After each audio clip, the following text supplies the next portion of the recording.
Television is not the truth. Television is a goddamn amusement park. Television is a circus, a carnival, a traveling troupe of acrobats, storytellers, dancers, singers, jugglers, sideshow freaks, lion tamers, and football players. We're in the boredom-killing business. So turn off your television sets. Turn them off now. Turn them off right now. Turn them off and leave them off. Turn them off right in the middle of the sentence I'm speaking to you now. Turn them off.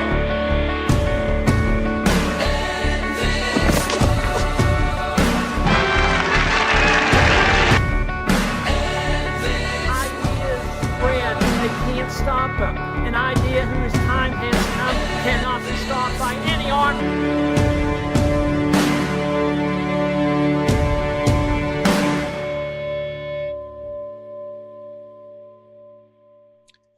Welcome to TLBTV, brought to you by the Liberty Beacon Project. Today's show is Your Health is Just the Beginning of Your Journey. On this episode of Eradicating Programmed Ignorance, we will be discussing your health and the myriad of influences on it. Starting before you are born and continuing throughout your life, your successes, happiness, and productivity all hinge on how serious you take your mental and physical health and the relative decisions you make to influence it. Today, we will have an in-depth discussion with an individual who has made it his crusade to not only learn the secrets of personal health, but someone who is also on a mission to educate as many as possible to this absolute reality. A special guest today is Michael Bedar. Michael is a published author, devout researcher, and an AADP member, and a certified spiritual nutrition counselor. He investigates natural healing, provides wellness support through consulting, teaching, and film, and speaks at universities, hospitals, and conferences. Welcome to the show, Michael. Let's you and I start a healthy narrative, my friend, because I understand that narrative plays a very important role in your process of education. Well, ever since, first of all, hello, Roger, and thanks for having me here with you. Oh, it's my pleasure. Absolutely. Yeah, ever since I was facing some of the same questions many people face, how do we live a long and fulfilling life? And at the same time, noticing our country is, as you well know, suffering from the worst health of any developed country. I couldn't understand why until I looked a little deeper. And as much as there is causes that are out there and are really keeping our potential down, there's inner processes that I discovered can help us be better health warriors, if you might, in that kind of environment. And I like that. I like that health warriors thing. Oh, yeah. Go ahead, sir. Yeah. Well, you notice I said health warriors and health lovers. And I think we'll talk about some of them. All right. Absolutely. Because, yeah. Go ahead, Roger. Well, you and I have had a couple of personal discussions, and I do this with everybody I invite onto the show. I call this meet and greet, and what it allows us to do is establish a little bit of commonality, a comfort level, so that we know when we talk to each other, basically we have at least a concept of what we can expect from each other. As you and I discussed prior to the show going live today, is I'm going to provide the facts about the evil that's being perpetrated against humanity and how this is affecting our health. And you are going to be the shining star. You're going to provide the solutions. You're going to tell people there are ways around this. There are things that can be done. There is no need to bury your head in the sand. So let me start out with my portion of this, which is telling people just exactly what we're facing. You alluded to this a little bit. And when you opened up your portion of the discussion, stating that we live in a society which is one of the most chronically ill on the planet. We are, in fact, the most chronically ill society on the planet. When I was born in 1954, I was born into, and I've said this on at least a half a dozen shows, TLBTV shows, I was born into what was considered the healthiest and most vibrant society on the planet. We spend 10 times more on healthcare than our closest rivaling nation in that area. And we're the most drugged, the most medicated, and the most vaccinated nation on the planet, bar none, and by a long shot. So why are we not the healthiest nation on the planet? So let's go over one quick scenario, and then I want you to tell everybody why this might not be the only reason that we are not as healthy as we should be. But let's stop and consider, when I say we're the chronically sickest nation on the planet, what I mean is we have the highest levels of cognitive dysfunction, okay? We are the nation with the highest level of Alzheimer's, the highest level of dementia, the highest level of autism, the highest level of ADHD. We have the highest levels of autoimmune dysfunction in our children, and that's something you carry through for life. We have the sickest generation of children this planet has ever seen. There are scientists screaming at the top of their lungs today that we have seen born the first generation that will not have the life expectancy their parents had. That is a milestone. That is a brain, just, I mean, people should be going, what? What did this guy just say? But this is a fact. So what I've established is we are living in a very unhealthy environment, okay? We are eating unhealthy food, drinking unhealthy water, breathing unhealthy air, taking unhealthy medication, and all to extremes. And it's not just the United States. We're just in the crosshairs. We're at the peak. We're at the top of the hill. But every other nation on this planet suffers some of this to some degree. Now, I'm talking about everything physical. You bring a mental component into this that I've never brought into my discussions before. One of the biggest reasons for bringing you on the show today is because you discussed the mindset as well. The mindset required to get us out of this quagmire and into a scenario that allows us to, I don't know, start leading ourselves down that path to a healthier life. So let's talk about your narrative. Let's talk about your mindset, because you're entering territory that I would like to become more familiar with, and I believe you're just the person who's going to help guide me down that path. Hey, well, Roger, specifically, when I got a master's, I did a thesis, and my research was a survey where about 240 people replied. And the survey took about 45 minutes to fill out because it had 110 questions per person on it, asking not only about your health outcomes and your health status, but also about your mindset, attitudes, and personality qualities. So we were able to correlate certain personality qualities and mindsets and attitudes with the most fulfilling outcomes. And this is what we all want. And fulfillment goes deeper and deeper and deeper. There's many layers of it.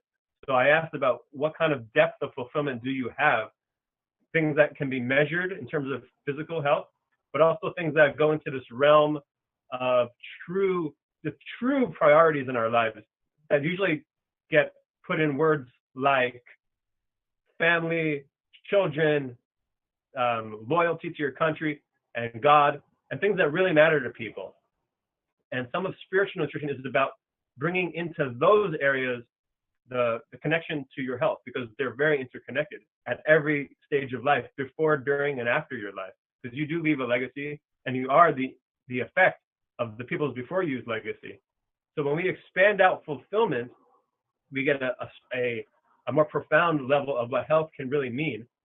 And then when you get the answers to my thesis questions, which were what are those personality qualities and mindsets, usually at my talks I have people guess what mindsets and qualities were most connected to a fulfilling, healthy life.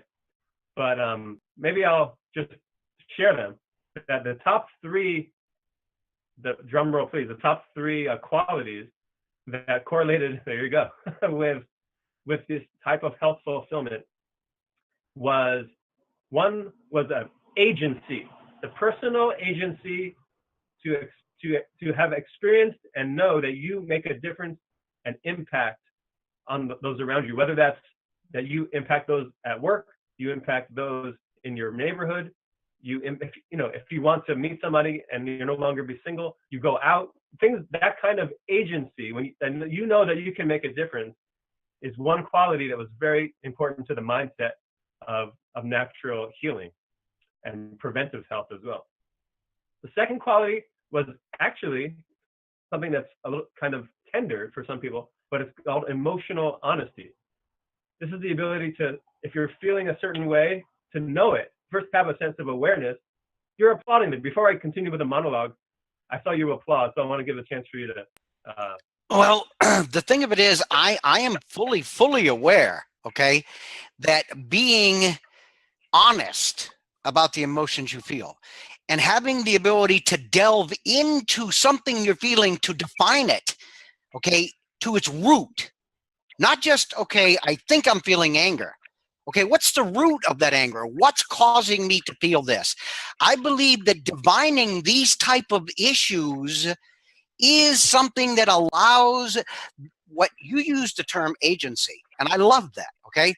It allows me to facilitate not only the knowledge of how I feel, but once I've determined how I feel, it's easier for me to make that better, to remedy it.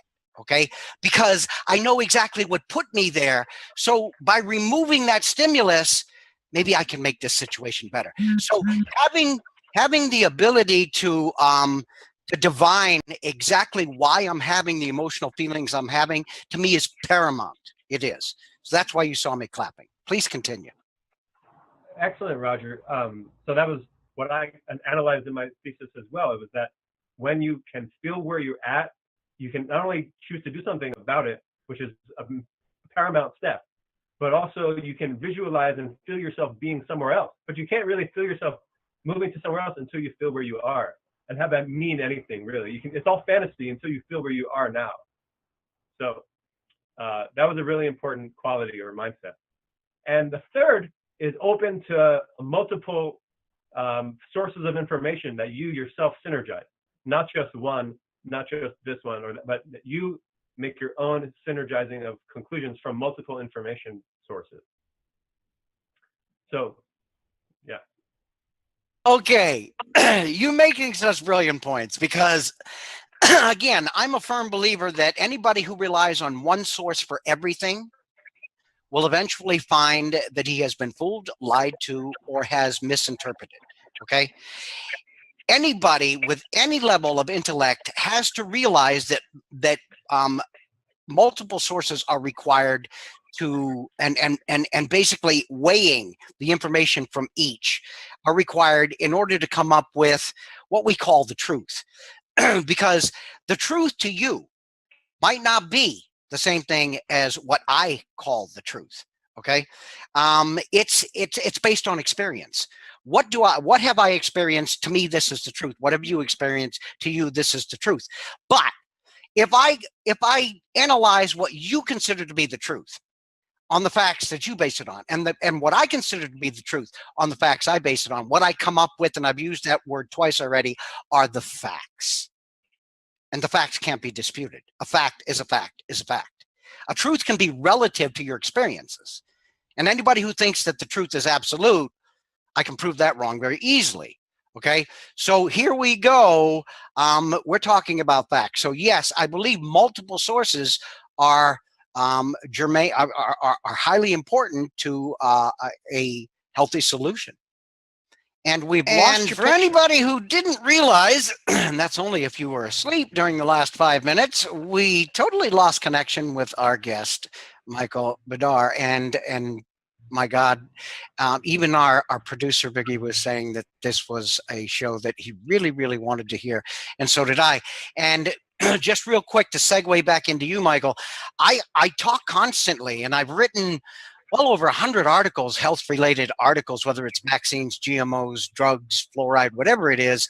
And I've done a lot of shows, TV, radio shows on the subject, but the one component that I've never really plugged in at the level you can do is the mental component. And that's what we were discussing just before everything went black for you. So let's jump back over to you and let's do a little bit more discussion on this mental component and how, you know, I know that people can think themselves sick, and I know that people can help to think themselves healthy, but it's not anything we talk about enough. And I know that's not the only thing that you work with, but it's a portion of the overall scenario that most of us delve into that we don't think about enough. So I'm going to toss the football back over to you, and let's talk about that mental component a little bit more, please. Yeah, definitely apologize to all for my disconnection there. You didn't do it. I know. It happened to you. I bought the phone, so you know. Okay. As far as the mental component, you know, I mean, we're not talking mental tricks. We're not talking mental games that's going to help heal you like magic. We're talking a mindset that engenders itself to presence in the moment and lasting change in the direction you want to go. So I got a little academic with my discoveries of those 3 mindset components. And I want to add now, I'll be academic one more time, which was something that the city of Cambridge, together with MIT and Harvard, all worked together to come up with the basic building blocks of lasting change in the direction that a group of people want to go.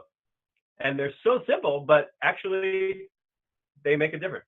So when you want to go somewhere, and we're talking about health, which is my subject of writing, 4 components that they discovered are essential to go in the direction you want. One is actually have and name your goal concisely and clearly. Okay. 2 is actually commit yourself to it. That means committing your mindset, your mind, your heart, and your resources to it. The third one is actually called where the location is where your practices toward that goal will occur, because they don't happen anywhere if they don't happen somewhere.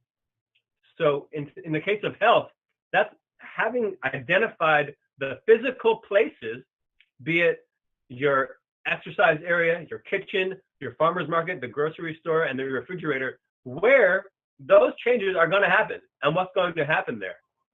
And it also refers to inside your body. These are physical places too.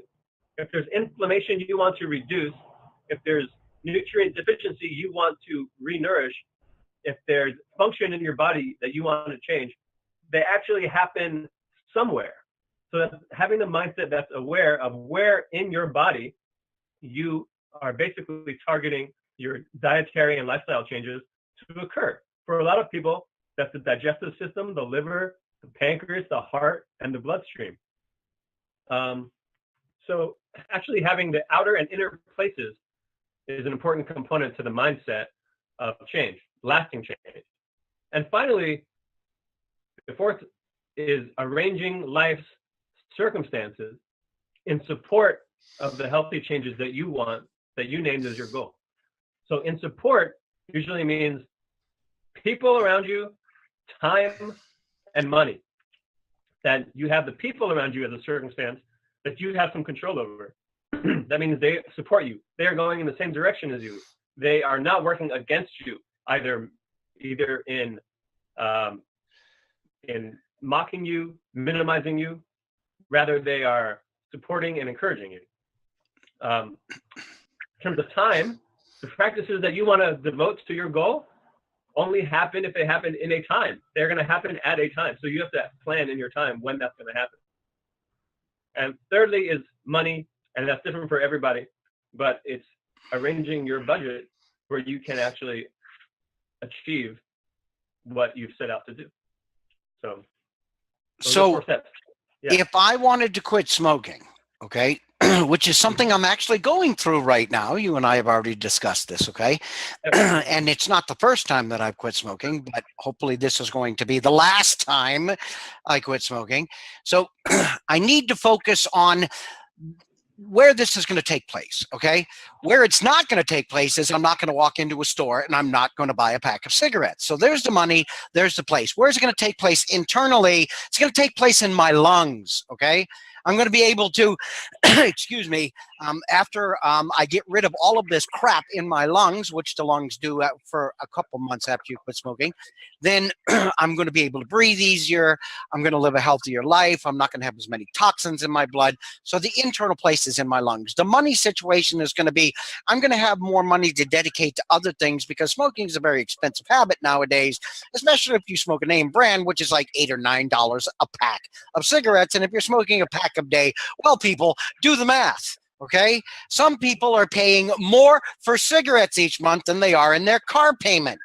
All right, stop and think about that. So all of these things put together, along with the mindset that it required for me to say, I've had enough.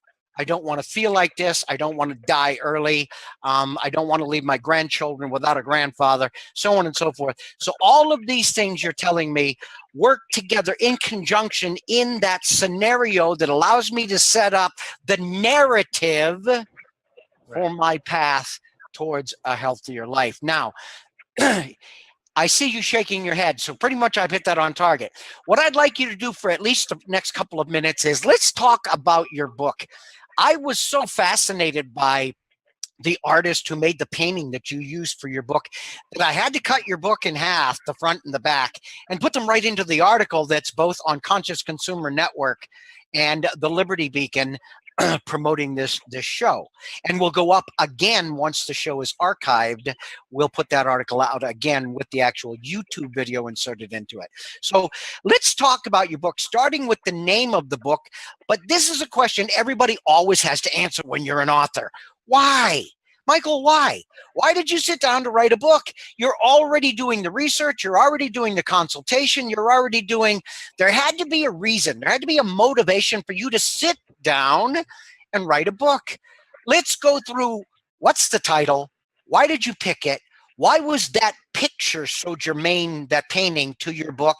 And what caused you to write this book? Because the whole thing that attracted me to you was, well, actually two things. One, the mental component you discussed, and two, your book really caught my eye.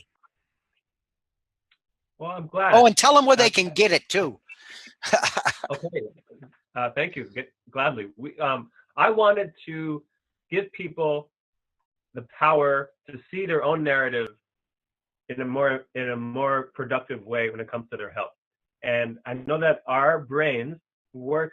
We have learned through story through the entirety of human history. Whether you're talking about the Greek comedies, tragedies, whether you're talking about Around the Fire, whether you're talking about the epics of history and sacred writings, they're told in stories and parables because we interpret and internalize meaning through story and narrative. And it even comes out, there's an author named Carl Greer whose book is called Change Your Story, Change Your Life. And my book is called Sweet Healing, A Whole Health Journey.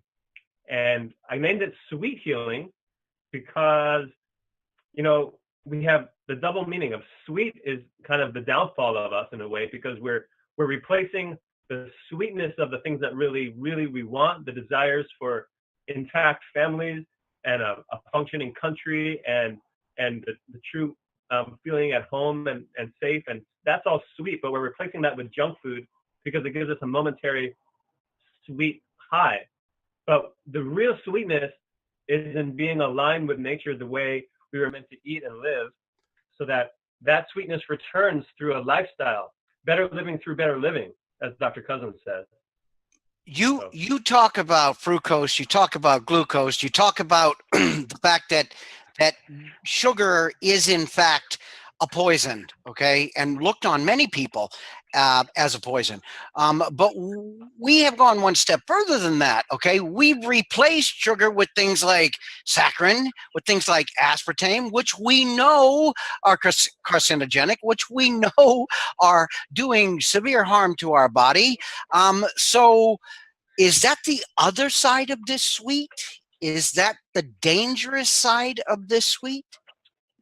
Well, let me repeat that the actual sweetness that I've seen, I have literally cried hundreds of times from the sweetness of healing and getting back in alignment and harmony with nature in our bodies. When people heal through all natural, whole, raw, organic foods. Now, we're facing, yes, just like you said, on the external side, we're facing not only an onslaught of a sugar industry that is government subsidized, but we're facing the better living through chemistry aspect, which is all these artificial sweeteners, just to continue to further hook us further and further away from the grounded sweetness of living the natural way into this momentary, somehow popularized sweetness that comes from these brands. But there's a sweetness in preventing your disease and raising a healthy family and healing yourself that is incomparable. It's like the sweetness of a mountain compared to the sweetness of a molehill. And we can really walk that mountain, or we can settle for the hill. So I would say that, you constantly talk about a narrative, okay? Or at least I'm constantly bringing it up because that's something that really, really sticks out in my mind about what you discuss. You talk about the narrative and you talk about... We're about to get there. We're about to get me talk about the narrative. Okay, but you're talking about this scenario takes place before you're born, in what your mother does, what your mother might be exposed to, actually what your father might be exposed to. How healthy is his sperm, okay? How healthy is the mother's ovum, so on and so forth. What medical procedures does she receive while you're a fetus? So on. But it also carries on after you depart, because the memories of you, whether you cause stress, whether you cause love, whether you cause passion, what you leave behind also affects the narrative of those you leave behind. So that narrative goes from before you're born till after you're dead. Would you get into that a little bit? Because you did something nobody else has ever done. When I look at this quote unquote narrative, and that is you have taken it outside of the parameters of what I can remember. Because I can't remember after I'm dead, or at least I don't know if I can. And I definitely can't remember before I'm born. Okay, so you've expanded that narrative. Go that way a little bit, please. Okay, definitely, Roger.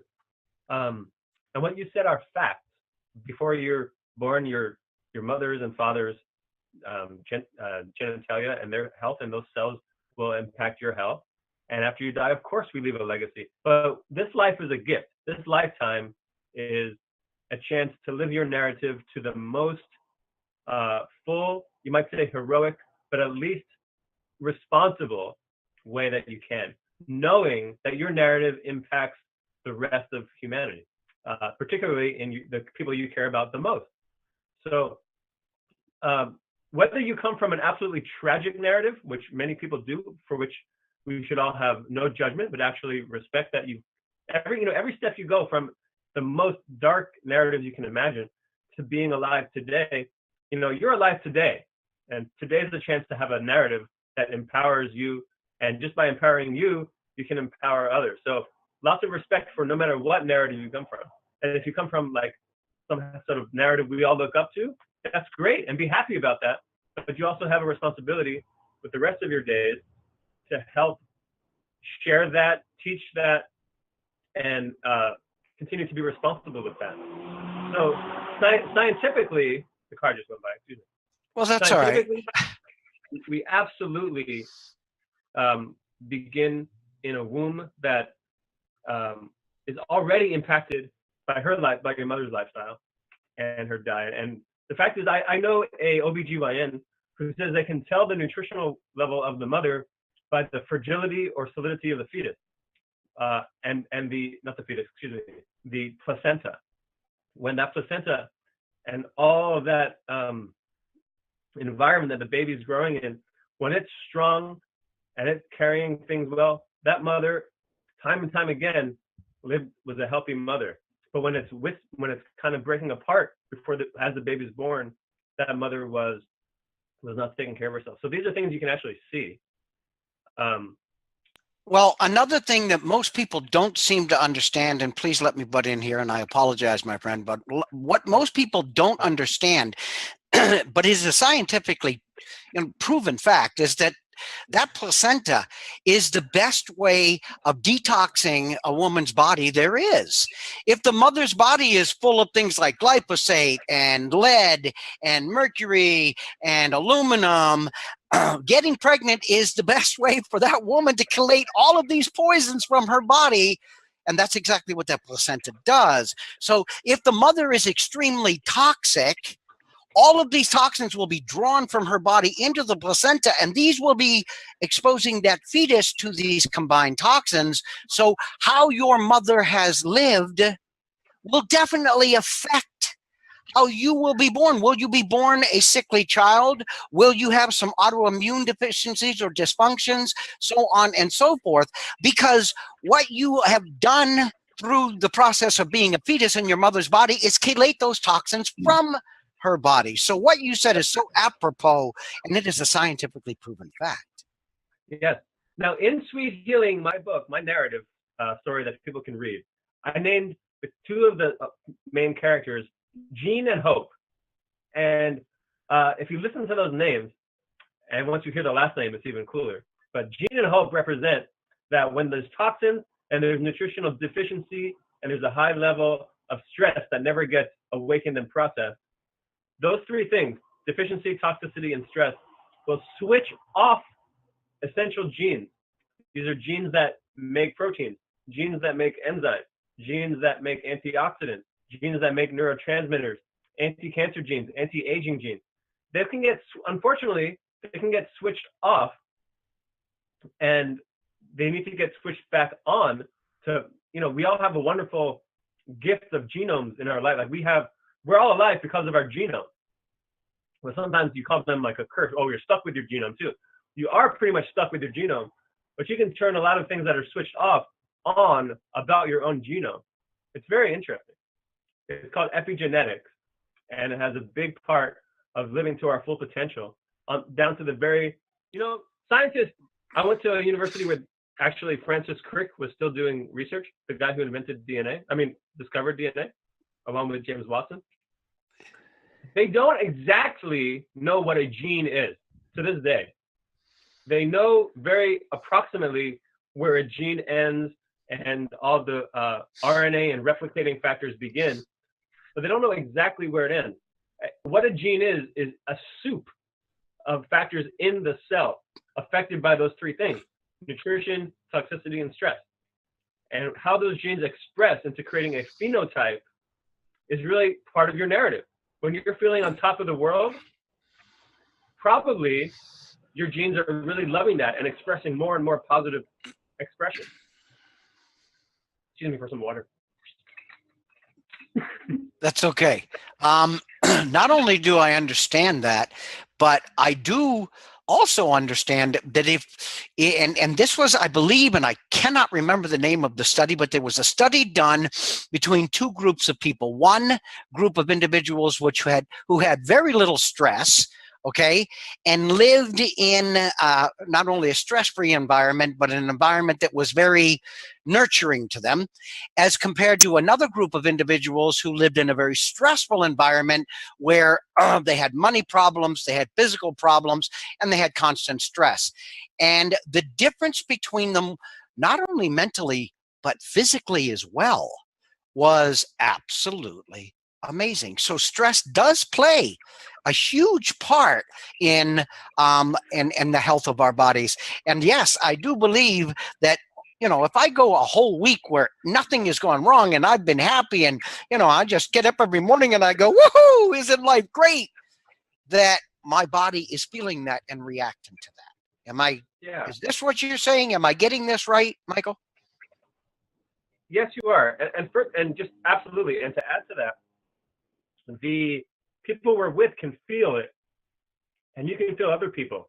We have mirror neurons that are the mirrors for other people. And when you know that they're important to you and they know you're important to them, you both want to live for each other. And that's why healing is really a group activity. And that's where the narrative comes in. People you love, people you want to support, you heal together. Give me a second here. Well, I do understand when you say people want to heal together. Again, I do look at um, somebody who convalesces by themselves as compared to somebody who convalesces in a home with loving children, loving grandchildren, a loving spouse, so on and so forth, that there is a major difference in the scenario, not only in how effective treatment can be, but how the duration of treatment required to overcome specific scenarios. So, and for anybody who's wondering where Michael went, Michael is having a bit of an issue with getting his image out, and we're just trying to make sure that we don't lose you again. So you're back. Did you hear what I was saying while you were traversing the room? I did. And I want to go into how, see, all the scenes in Sweet Healing were written in group eating activities. Well, all the eating scenes, I mean. Okay, so every place there's consumption of food or consumption of drink, it's a group setting. Yeah, either somebody was eating with somebody else or somebody prepared it for somebody else. Because I wanted to emphasize that going into a diet that's going to be really organic and clean for you is not a solitary activity. It requires the help of people around you. And it's really hard if you don't know anyone else who's trying to go the same route you were going. So as the narrative, Sweet Healing shows that it's the emotions that you really want to share with somebody. And when you break bread with them or you break salad with them, as it may be, you're sharing what really matters to both of you. Positive reinforcement. Mm-hmm. Yeah. Okay. I myself, at the moment, am not a perfect specimen of health because I'm experiencing I'm in a new state on this book tour right now, and the grasses in this state are quite stressful for my body. So I am struggling a little bit with the air around here. Allergies? So, indeed, yeah. Okay, I can see that. I've been having some thistle, which has been helping, and nettles tea, and but it's not entirely sufficient right now. So give me a second. I'll be right back. Okay. And you know, we're talking about health issues here, okay? We're talking about health issues, and we're talking about things that affect all of our lives. But I still want to plug something into this scenario that we haven't gotten to yet, and we're probably down to about 10 or 12 minutes left in the show. You made a big deal about the painting that appears on the cover of your book. This could be absolutely nothing. You could say, hey, Roger, I just like the way it looked. But is there something a little bit deeper in the reason you picked that painting for the cover of your book? Because I find it very fascinating.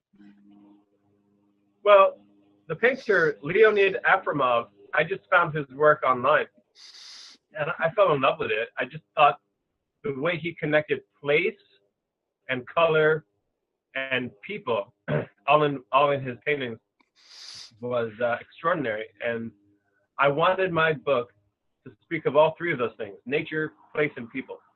Because like I said, as it's been proven, our natural health happens somewhere, and it happens together, and it happens in harmony with nature. So when the painting showed that very well, you know, I wanted to go with that. And speaking of nature and the colors that he uses, the diet that I've been studying the most is called the rainbow green cuisine. And what this diet suggests is that in every color is a whole family of phytonutrients, minerals, and vitamins. Yes.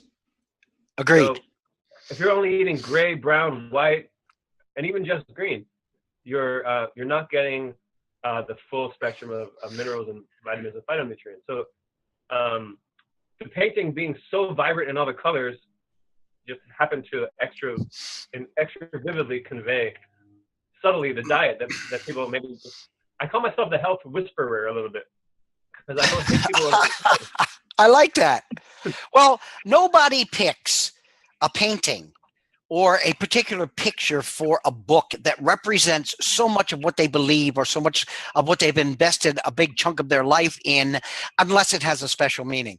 And I wasn't going to let you off the show today until you told me why you picked that picture, because there had to be that special reason. And I can see how you've tied it all together. And I can see that by looking. And for anybody who doesn't know, please go again to Conscious Consumer Network or to the Liberty Beacon website and take a look at the article that accompanies this show, and you will see the cover to his book. But better yet, I would strongly recommend you go take a look at his book personally. And before we run out of time, and we'll try and do this again before the end of the show, please tell people again the name of the book and where they can get it, and your website. Sweet Healing, a whole health journey. Sweet Healing, a whole health journey. Because in the journey, it's not only in the destination. Here we are, when you're emotionally honest with yourself and you're proactive, you are beginning, if not already on, your health journey. And it's a climb to the top of a glorious mountain to heal yourself naturally. The things I've seen with people blows the mind away. So you can get my book, Sweet Healing, at readsweethealing.com. That's the website. It leads you right to getting it in multiple formats of reading. readsweethealing.com. All right. Well, we've got a few minutes left. Give us a wrap up on the one thing that you haven't told us yet, okay? And although I did ask, we've covered so many things, and we've gone into depth on a few things, but there had to be a reason why you sat down to write this book. And the one thing that I see that you haven't mentioned, okay, is that you indicate on the cover of that book that this is the first book. That tells me that there's another one coming behind it. So tell us why you wrote this one, and what do you perceive in your mind as the second chapter, or as the second, I don't know, the second play in the entire scenario? Well, I wanted to bring the quality of narrative and allegory to all the facts that are starting to get known more and more in our information-rich environment. They're a little too much for people to just digest fact by fact. But when they're wrapped into a story from grandparent to grandchild, you get a digestible, understandable, and inspiring dose of what it's actually like to achieve health and have it be sustained. So I named it, of course it's named Sweet Healing, A Whole Health Journey, Book 1, because as the children grow up, they're going to be the makings of Book 2, remembering what their parents taught them, being thankful, and yet also a little bit taking it on for their own. I need to interject something here, because again, you make such sterling points that you absolutely, I'm sitting here going, ooh, I want to say something. All right. You're talking about wrapping everything up in a story. Okay. When I was 2 or 3 years old, I can remember, and I have 5 brothers and a sister. I can remember sitting in multiple bunk beds in the room, and my mother would sit in a localized chair, and we would all basically be wrapped around her, and she would read us stories, whether it was Goldilocks and the 3 Bears, whether it was Cinderella, whatever it was. We remembered those stories. Today I'm 61 years old, and I remember that the big bad wolf was bad because he did certain things. Okay.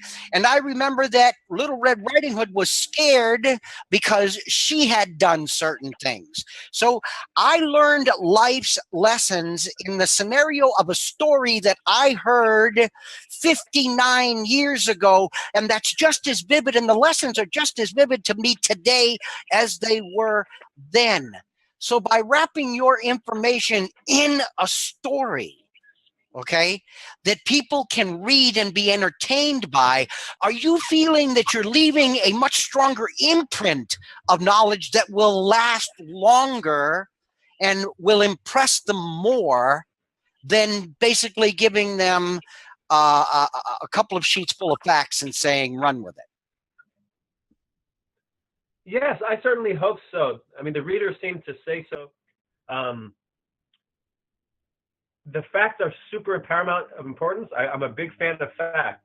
And I wouldn't have written this if I weren't basing it in nutrition and holistic health facts. And there's no sense in writing the story. But there's also, no sense in just being a head filled with facts without your gut and your heart and your passion interested. And the first stage of reaching a goal is naming the goal and committing to it. And if people can move ahead in that goal, and you love these characters, and you see what they eat, how they, what it means to them to make a food change, what it means to them, how it feels in their mind and thoughts and body when they begin to move their body and exercise, what it's like when they quiet their mind and let the patterns that used to drive their consumption and lifestyle patterns just have a little bit of space in their mind for a new idea to come in that connects them back to nature the way their ancestors lived. Like, if you can follow that in a story of fiction, you can, and it's based in nutritional reality and health reality, you can apply that to your life. And I want to inspire people. Well, I've already determined that you want to inspire people. I know that. I've had several conversations with you, and these have been great conversations. You're a good conversationalist. You're a good writer, and obviously you're a very good researcher, because I'm the type of person, the first thing I look for is holes in your story. I'm going to tell you that right off the bat. That's the first thing I look for. Why do I look for that? We talk about mindsets here. First, the reason I look for that before anything else is because we are being lied to so much today. Glyphosate is not bad for you, but yet the WHO says it's a class 2 carcinogen. Okay, too many vaccines are not going to harm you. Mercury in your body doesn't cause autism.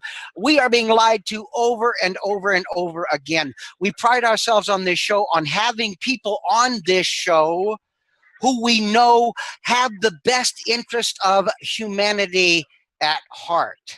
So having you here is a pleasure, because we already know you passed that litmus test. You are an individual who wishes to leave a legacy of having helped, and we appreciate you. You got like a minute and a half, 2 minutes. Give us a wrap up, please, Michael. Well, I'll certainly tell you that book 2 and book 3, about when these children who are young, very young in this story, in book 1, grow up, they're going to be exploring what I've seen in my life as well. People who raise their children and really question vaccines and question the vaccine schedule and question the GMOs in food. That's all going to be in not only this book, but the series follow-ups that really look towards maintaining healthy childhood and healthy young adulthood. In Sweet Healing, I target the people who are at the age of on the brink of retirement. They're watching. And they're wanting anything that'll help them come back. Yeah, exactly. That they're wanting anything that's going to help them come back to the energy levels they're comfortable with. You're talking baby boomers, and I'm one of them. Yeah. Yes, congratulations. Yeah, good on you. Yeah, I mean, it's not autobiographical, but it's based on hundreds of people composited together that have common human needs and wants, and rainbow cuisine. And holistic, mind and body exercise, and protecting yourself in hygiene from toxins and chemicals. These are going to work universally for people. And when you get it through entertaining story value, I think there's 100-fold increase in application of those ideas into your life. Well, not only do I agree with you, but we come to the part of the show which I absolutely hate, and that's called the end of the show. Let me tell anybody who doesn't remember, the name of the article for today's show is Your Health is Just the Beginning of the Journey. And our guest today was, or is, Michael Bedar. And Michael, this has been absolutely phenomenal. I want to thank you very much for being here. We will talk again in the future. We will more than likely do another show again in the future. And for everybody who was listening, once again, this is TLBTV, brought to you by the Liberty Beacon Project. I want to thank everybody for being here, and we wish you all a very good night. And thank you, Michael. I really enjoyed it. Thank you.